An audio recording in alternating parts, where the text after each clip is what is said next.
Hello everyone, in this video I will discuss the topic about key concepts of character. At the end of the lesson, every student will be able to state what is character, explain the illustration of character, or the example of the character arc. To begin with, let us read, or I will read this quotation from Dr. Miles Monroe.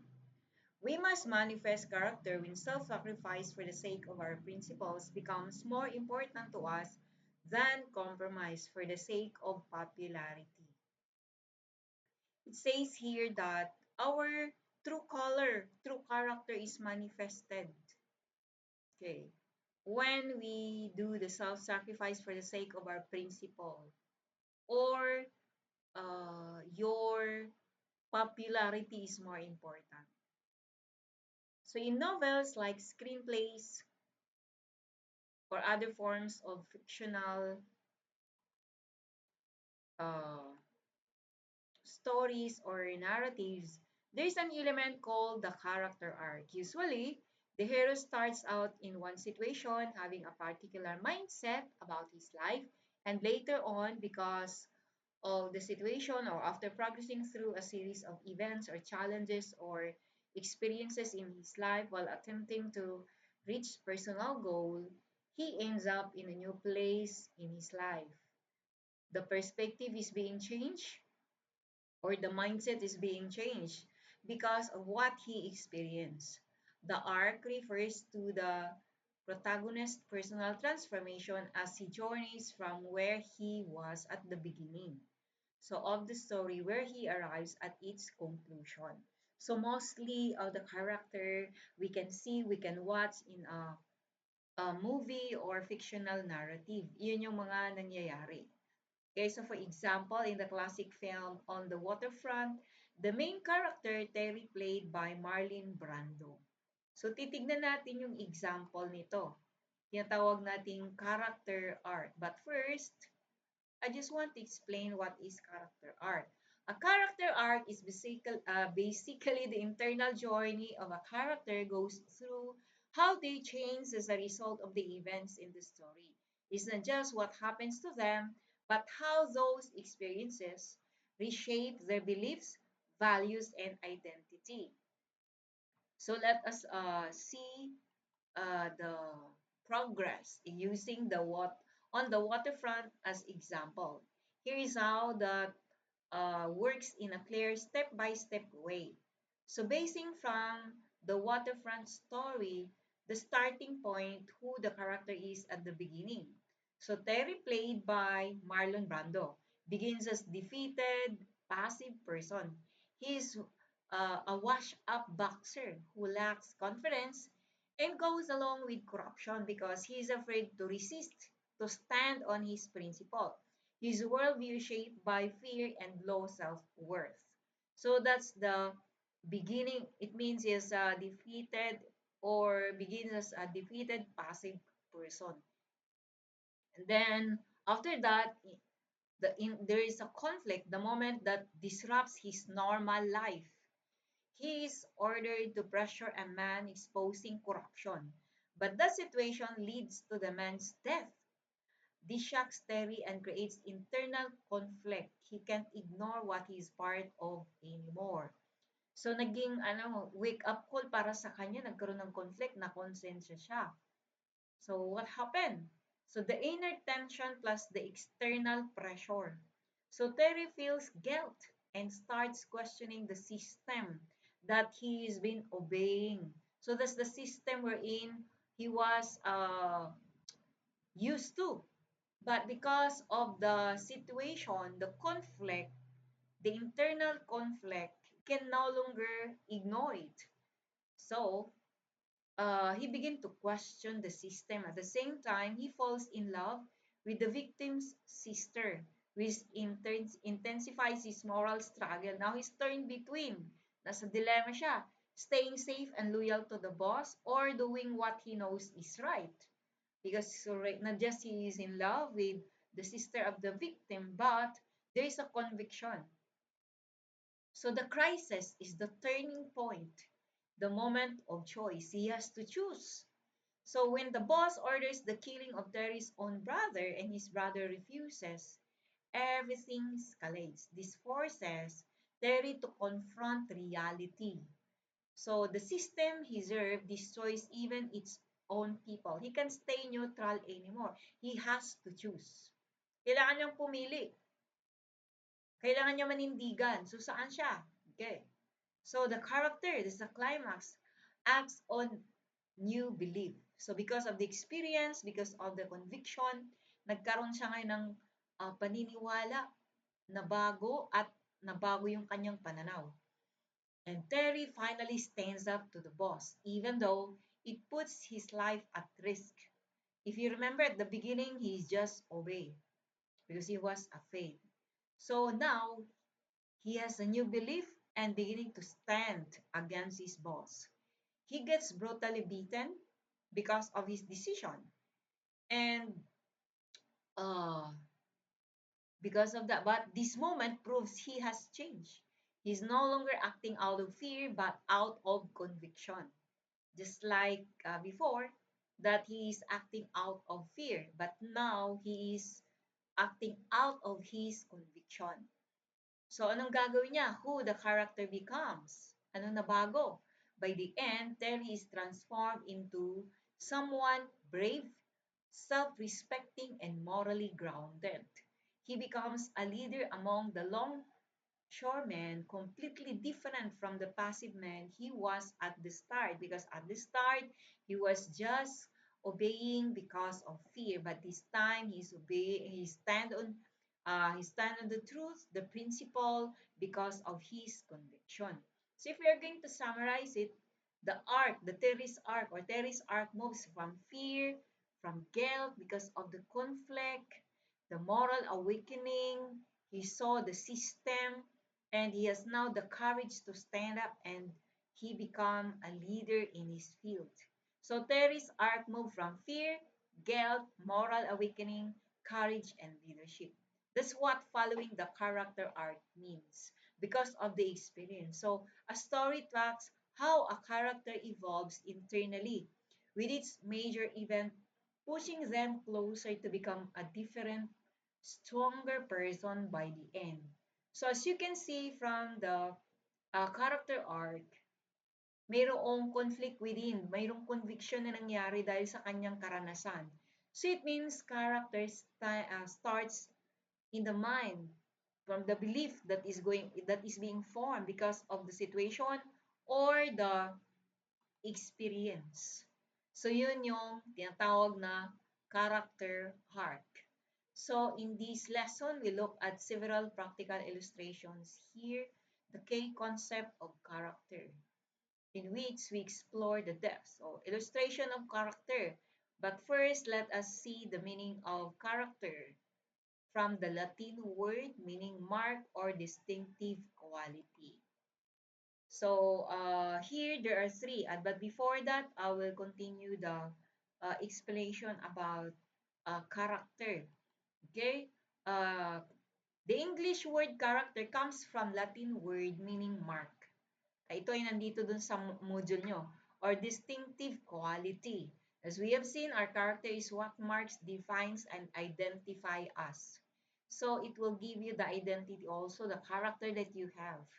And we've been asking ourselves, what distinctive qualities identify me? How about you? What are they, positive or negative? When people think about you, what character they remember about you? So, genuine character includes the following features. Merong tatlo. Nauna dyan, ito nakikita nyo sa slide. Character is fixed or set. Most people are familiar with the saying, every man has his price. What does it mean? Means that this idea implies that every person has a point at which he will compromise his moral standard to gain something else that is higher priority to him. Some of the usual candidates are money, fame, and power. For the sake of power, for the sake of money, for the sake of fame, para sumikat, there are people who are willing to compromise. But if you want leader of character, you have to stop accepting the notion right now. There's no price for a leader of character that will cause him to compromise his standards because his principles are his life. His principles are his life. So there's no price for a leader of character that will cause him to compromise his standards. So, walang price na pwedeng ipangtapat sa principle or standard ng isang totoong leader. Walang kapalit, walang price. There is no price for a leader of character. So the fixed quality of character may be illustrated by elements whose intrinsic quality is to be unchanging or absolute. For example, the letters of the alphabet within a particular language are fixed, di ba? A, B, C, D. Hindi pwedeng palitan yung letter A. Pag letter A is letter A, letter C is letter C. Same through with the numbers. Number 1 is number 1, 2 is 2. So you cannot change that because they are the example, meaning the individual letters do not change or the individual number do not change. So that's why we call it character. So moreover, number of language in the world shares some old the basic Latin alphabet pa rin siya. So that's an example.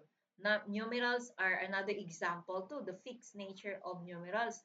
Yung number 1, yung number 2, di mo pwedeng palitan. Okay. So, another illustration taken from the properties of a commonly used building material, cement. If cement is wet, it is malleable, enabling you to form a specific shape, di ba? Pag basa siya, you can shape. Often adding other materials to it first using mold. For instance, you might use it to make sections of a concrete sidewalk or concrete building blocks or form ng circle or form na anything you want to curve or to form, you can reshape it while it is wet. But, however, once cement hardens or sets, you can't reshape. Pag matigas na siya, hindi mo siya pwedeng baguhin. So, ganun yung cement. So, I heard a story about some cement workers who forgot to keep the drum of their large cement mixer rotating. By the time they realized their error, the cement in the drum had completely dried and they knew there was nothing they could do to salvage it. The cement was now set and unchangeable. So those workers had to spend hours using sledgehammer, syempre, para maalis doon. To remove all the dried cement from the drum so it could be used again. So when cement is set hopefully as intended, you know that the sidewalk, concrete blocks, or whatever else you have formed will be solid and secure. So likewise, a person with a character is set in the sense that he cannot be changed from holding to his established conviction and standards. So the belief is very important because that becomes his conviction. Okay, so another one is, okay, number 2, character is predictable. We discussed several attributes of the creator, one of which is that he is always predictable. What does it mean? Okay, so to be predictable is to be consistently responsible and trustworthy. We can rely on God because He is not one thing and another thing the next, like human being. God will not change His mind. He is consistent. So you can predict. A person with character is predictable. It means you can trust him all the time because he is consistent. Would you say that your conduct is predictable or unpredictable? Your character is predictable. You have a good character or bad character that's predictable because it is character. So is your conduct predictable or not? For example, is your temperament consistent? Can you hold your temper? Do your family members and coworkers have to walk or your classmates have to walk around on tiptoe when they see you because they don't know how you will react to them on a given day? Though they have to warn others, what's up? He's in bad mood today. So, di ba? Bantay ka, ingat ka. Hindi maganda ang mood ni madam or ni ma'am. O yan. Or the classmate mo. So, do they have to warn others? What's out? He's in bad mood today. So, one biblical writer described Jesus of Nazareth as the same yesterday, today, and forever. It means his character is consistent. Hindi siya na bad mode, hindi siya dumarating sa ganon. That is the way our character should be. Moreover, when we demonstrate that we are reliable, we give others people a sense of security and well-being. So, anong klase? So, a principled leader is predictable to the point that his character speaks for him in his absence. So, kahit wala siya, malalaman mo. So, a principled leader is predictable to the point that his character speaks for him in his absence. So, hindi ka pwedeng sabihin na sisiraan kapag kilala ka ng tao because they can predict how you will respond or how will you react. And the third one is character is stable. So yung nauna is fixed, walang price na pwedeng ipantapat.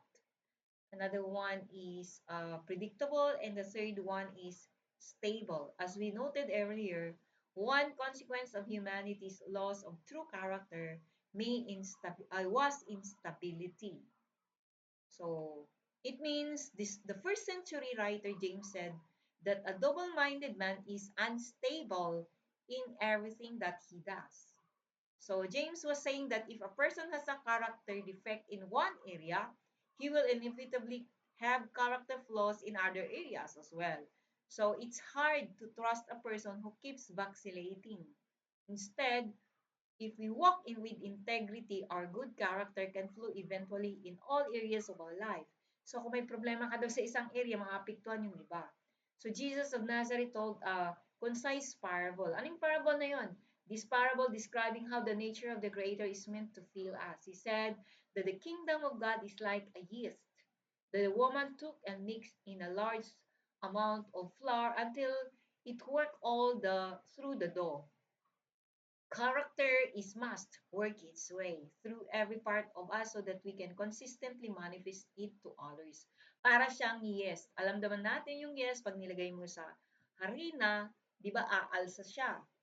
So, ganun din yung character mo. Maaapektuhan yung iba mong ugali. Pero kung maayos, syempre, maapektuhan yung ugali mong hindi maganda, it will become good. So, another illustration of the stability of character is that of a statue.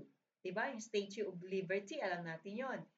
Or yung Christ the Redeemer, sa atin wala eh. In Rio de Janeiro or sa Brazil. Michelangelo's David in Florence sa Italy. Statue in your community.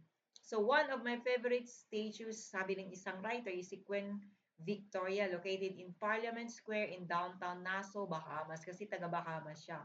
Sa atin naman yung statue ni Jose Rizal. Okay. Naka-fix. Ayan, di ba? So, the statue is carved completely of marble and famous queen is depicted yun si Queen Victoria as young woman sitting with a royal scepter and a sword, wearing crown and flowing robes and smiling serenely. So the statue was placed in the square in 1905, pero hindi siya naalis hanggang ngayon. Hindi rin siya natitinag, umulan, bumagyo, malakas man ang ulan o hindi, decades had passed, but she's still there. So, ito ay isang example ng character na kung saan ay tinatawag nating stable. Yan. So, similarly, a principled leader does not change his values and principles no matter the external circumstances.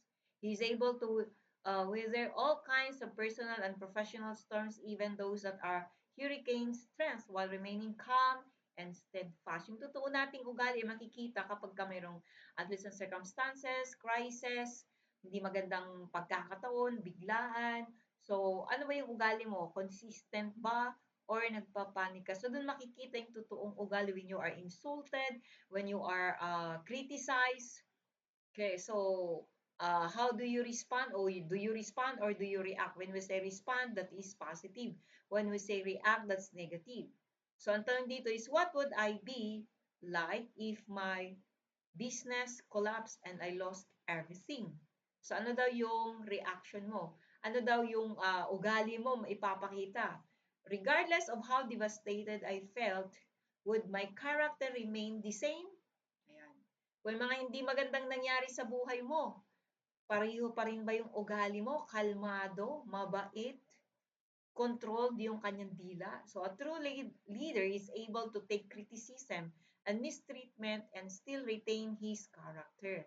So genuine character will outlast all these agreements. Your standard, you should stay with them and be stable. So a true leader is able to take criticism.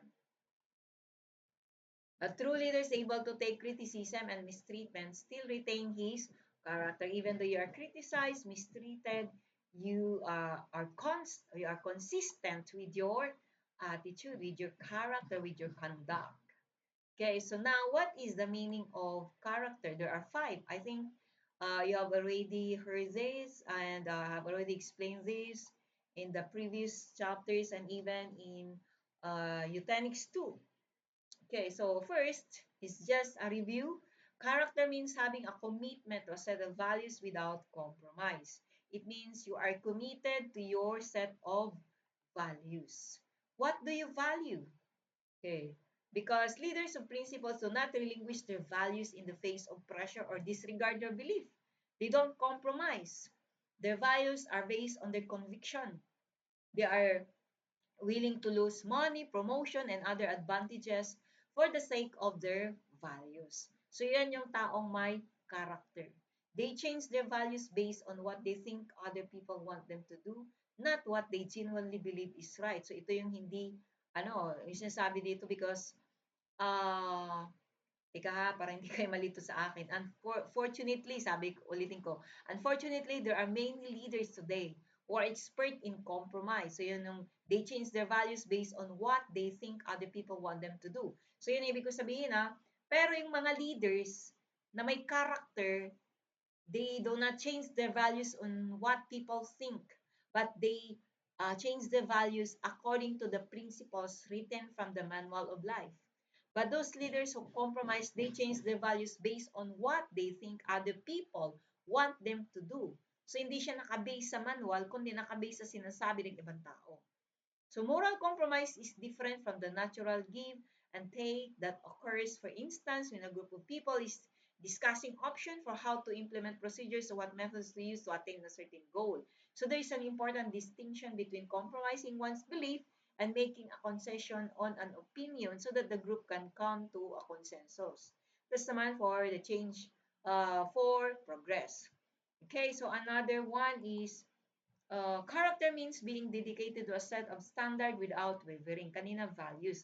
Ito naman, a set of standard. Ano ba yung standard? So, your standard must be based from the manual of life. So, earlier, we examined the process through which our moral standards are derived from our values. So, we should compromise neither our values nor our standard. Di mo pwedeng compromise yung values mo or yung standard mo. Kasi you are a principled person. You establish your principles based from the manual, the moral parameters. Hindi ka nag-wave, hindi ka nag-compromise. You do not violate anything you do not violate the biblical principle. So, do not lie in order to get a promotion. You do not lie in order to get profits. You do not mistreat other people just to uh, get a promotion. But if you have a character, you will say, I will not lie in order to get a promotion or increase my profits. I will treat my employees justly by giving them fair wages and ensuring the safety of their environment. I will uphold the value of every human life. So yan ang paninindigan mo kapag ka meron kang character. Like Joseph, alam natin, he choose uh, principle over pleasure. I know you have already heard about his story, the illustration wherein he was tempted but he chose his principle. Kahit na nag-choose siya ng kanyang principle ay nakulong pa rin siya but he stand on his principle. He chose pleasure over principle. So every time Joseph kept to his convictions, it strengthens his character even further. Okay, so third one, character means making a continual effort to integrate your thoughts, words, and actions. It means your thoughts, your words, and actions are one. Na-integrate, ibig sabihin ay mayroon kang integrity. Kung ano yung sinasabi mo, pinanghahawakan mo. Integrated means whole and entire. The word integrate and integrity are both derived from the Latin word integer, meaning whole and entire. So this one definition. They are one. Iba is, yung sinasabi mo, you walk the talk. Ayan. So an important principle to remember is that there's no break in life from character. Tuloy-tuloy, ibig sabihin consistent. Hindi ningas kugon o hindi pa iba-iba. Hindi doble cara. It means you have integrity. Having one face, not two or more. You are not hypocrite. Ayan, di ba yung sa ano, kung maalala nyo, yung nag-wear ng maskara. Okay, so Jesus of Nazareth referred to a number of the religious leaders as hypocrites. It means they have two faces. Iba pag may tao, iba pag nag-iisa siya. But if you have integrity, you are one in public and in private. Another one, character means making sacrifices in support of your principle. So yung example doon ay si Joseph. Ibig sabihin, mas pinipili mo yung prinsipyo kaysa pleasure. A principled leader possesses belief so strong that he is willing to sacrifice for them, to experience the loss, popularity, friendship, colleagues, financial gain, and success for their sake. So, handa niyang iwanan yung kasikatan, or friendship, or money, wealth, or gain, just for the sake of his principle. Isang example ay si Mahatma Gandhi made some major sacrifices for his vision. For instance, he went on several hunger strikes, one of which drew attention to the unjust treatment of India's poorest classes in the caste or the system untouchable. People will continue to remember Gandhi for generations because of his willingness to sacrifice what he believed. So yun ay handa siyang manindigan sa kanyang principle. Number 5, character means imposing self-discipline in keeping with your values and moral standards. So to keep your moral standard, you need to discipline yourself. So you are willing to uh, control. I will continue to cultivate myself as a person and as a leader. Handa ka. Paninindigan mo. So, when our values, principles, moral standards are tested, doon mo makikita yung totoong ugali. When you persevere under the pressures of life, that's a manifestation of your true character. When self-sacrifice for the sake of our principles becomes more important to us than compromise for the sake of popularity. So, is your character fixed? Predictable and stable? Yung character mo ba ay fixed? Kahit hindi maganda yung nangyayari, mabait ka pa din? Kahit hindi maganda yung nangyayari, kalmado ka pa din? Is your character predictable and stable? So where will you be in 5, 10, 20, or 30 years? Will you continue to follow moral standard?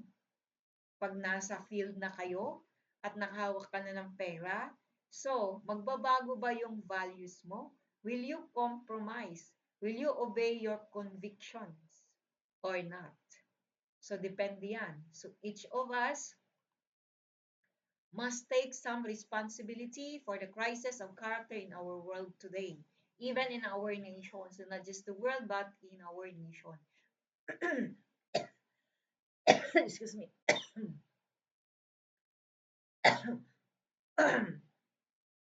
We are all part of the problem, but we can all be part of the solution.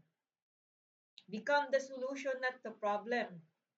So, but we can all be part of the solution by committing to follow sound principles and moral standard to become one in our thoughts, words, and actions. It means you have the integrity, you are one in public and in private, and you walk the talk. So become the solution, not the problem, because we are endangered now ng mga leaders who have values. Sa loob ng classroom, lagi kong sinasabi, if you are a student who always cheat during quizzes, exam, it means your values is defected. It means may problema sa values mo. Hindi ka consistent eh. So kaya kailangan ay ayusin natin yung ating pananaw sa ating sarili. Remember, uh, you are full of potential and you are born for a purpose. And principles are very important to guide us, as you remember in the past discussions.